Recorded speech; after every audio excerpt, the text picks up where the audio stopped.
Hi guys, welcome to Sindhu vlogs. నిన్న mushroom curry చేశాను కదండి, దాని రెసిపీ మీకు చూపిస్తాను. ఫస్ట్ అయితే ఆయిల్ అండ్ బటర్ వేసుకోవాలి. బటర్ ఆప్షనల్ అండి. ఆయిల్ హీట్ అయ్యాక 4 లవంగాలు, 2 ఇలాచి, 2 ఇంచెస్ దాల్చిన చెక్క వేసుకోవాలి. దాని తర్వాత సన్నగా కట్ చేసుకున్న 3 ఆనియన్స్ కూడా వేసుకోవాలి. పచ్చిమిర్చి కూడా వేసుకుని బాగా ఫ్రై చేసుకోవాలి.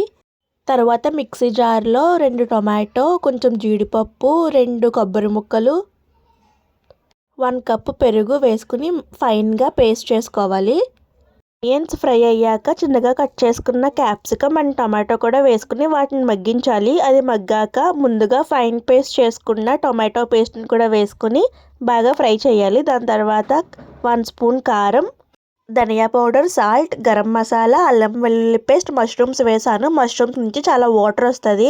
మనకి గ్రేవీ సరిపోయే కన్సిస్టెన్సీ వచ్చాక 1 స్పూన్ బటర్ అండ్ కొత్తిమీర వేసాను. ఎప్పుడైతే మనకి ఆయిల్ సపరేట్ అయిందో కర్రీ అయిపోయినట్టే. ఒకసారి ఇలా ట్రై చేయండి, కర్రీ చాలా బాగుంటుంది. Bye guys.